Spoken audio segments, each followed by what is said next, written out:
Lagi dibilang tiba-tiba dia menjadi gembong narkoba atau pengedar narkoba. Abad ini gue nggak yakin. Terus kok bisa terjadi itu di lapas? Coba harusnya Amar Zoni itu direhab aja, nggak usah ditangkap. Geger, rekaman suara Amar Zoni di Nusa Kambangan bocor, isinya sangat merinding. Denny Sumargo angkat suara. Jakarta, Pulau Nusa Kambangan, sebuah nama yang selalu menimbulkan kengerian dan asosiasi ketat dengan lapas berkeamanan tinggi, kembali menjadi pusat perhatian publik setelah aktor sinetron terkenal Amar Zoni resmi dipindahkan ke sana. Pemindahan Amar Zoni dari rutan Salemba ke Super Maximum Security Lapas Karanganyar di Nusa Kambangan menyusul temuan peredaran narkotika yang ia kendalikan dari balik jeruji besi sebelumnya. Keputusan ini tak pelak menjadi sorotan nasional, mengingat Amar bukan hanya terjerat kasus narkoba untuk kali ketiga, namun juga terlibat dalam jaringan peredaran di lingkungan pemasyarakatan. Bagaimana ulasannya? Inilah news update kita terkini.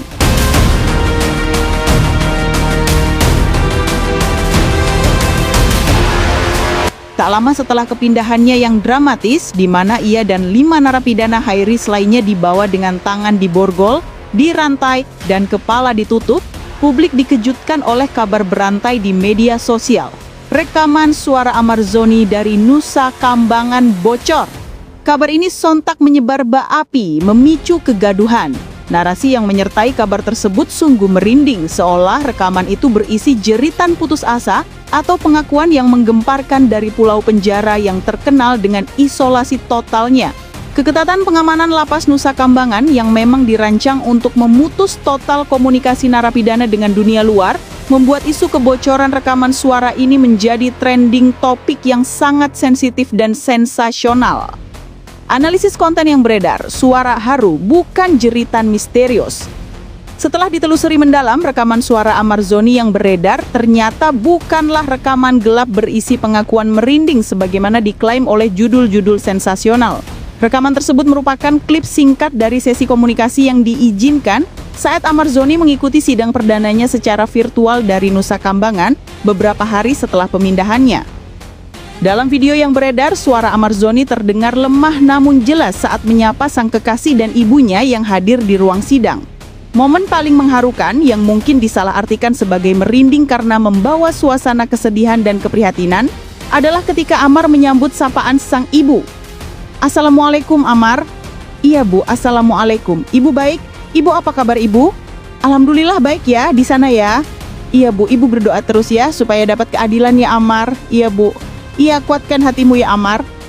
Percakapan singkat dan emosional ini mencerminkan kerinduan dan kepedihan seorang anak yang tengah menghadapi hukuman berat di tempat terisolasi, serta kekuatan cinta dan doa seorang ibu. Nada suara Amar Zoni dalam rekaman tersebut memang terdengar berbeda. Tidak lagi berwibawa layaknya seorang aktor yang selalu tampil prima, melainkan suara seorang pria yang vulnerable, tertekan, dan terpisah jauh dari dunia luar. Ini adalah suara yang menggambarkan realitas keras lapas Super Maximum Security, di mana akses komunikasi sangat terbatas, bahkan untuk bertemu dengan pengacara pun sulit, seperti yang ia keluhkan dalam persidangan.